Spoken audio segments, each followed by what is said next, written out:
অফিসে যাবেন তো? কি গো, অটো এসে গেছে, চাটা কখন দেবে? চাকরির 20 বছর হয়ে গেল, এখনো টাইম মেনটেন করতে শিখলে না।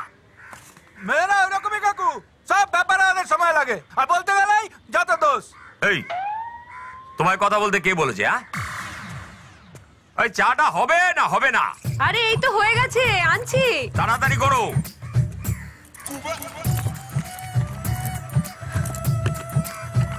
আরে না না না, হয়ে গেছে। উফ বাবা। এই নাও, সব দেখে দিয়েছি। দেখেছো সব? আধ ঘন্টা লেট হয়ে গেল, তাড়াতাড়ি বেরিয়ে পড়ো। করে কি দেখছো?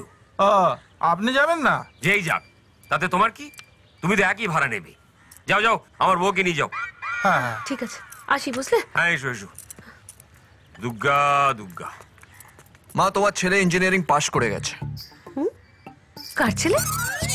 তোমার ছেলে, মানে আমি পাশ করে গেছি। ঠিক খোকা, পড়াশোনা নিয়ে ওরকম আর কি করতে নেই। তাতে যারা পাশ করে তাদের দুঃখ হয়, জানো না? আমি সত্যি পাশ করে গেছি মা।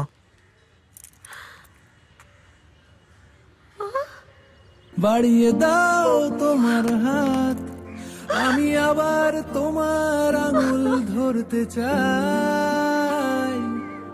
বাড়িয়ে দাও তোমার হাত, আমি আবার তোমার পাশেই হাঁটতে চাই।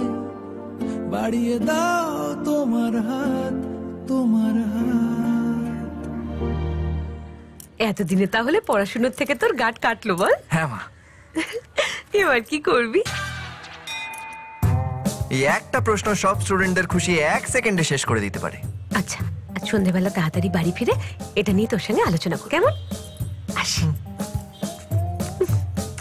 বুঝলে ভাই, আমার ছেলে তো ইঞ্জিনিয়ারিং পাশ করে গেল। তা ইঞ্জিনিয়ারিং তো পাস করলে এরপর কি করবে? চলো।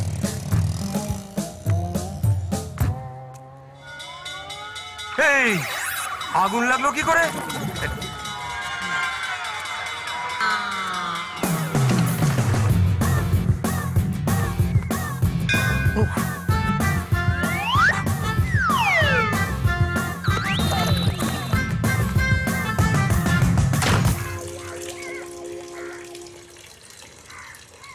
তোকে একটা কথা জিজ্ঞেস করতে ভুলে গেছি, এরপর কি করবি? এখনো ভাবিনি। পুরোটা না ভাবিস, একটুখানি তো ভাববি। ভাবছি জলটা বন্ধ করে দিই। হতো ছাড়া, জল বন্ধ করলি কেন? ভাবো এরপর কি করবে। হঠাৎ করে জল বন্ধ করে দিয়ে বলছিস এরপর কি করবে? এরকম করে বলা যায়? হঠাৎ করে আমার পাশ করার পর জিজ্ঞাসা করছো আমি কি করব, এরকম করে বলা যায়? আরে এখন থেকে না ভাবলে চলবে কি করে? জয়দা, পেপার। হ্যাঁ, আসছে। থাকি এক পাশে আমি আর এক পাশে তুই, আমি তার থেকে আর বেশি চাই না কিছুই।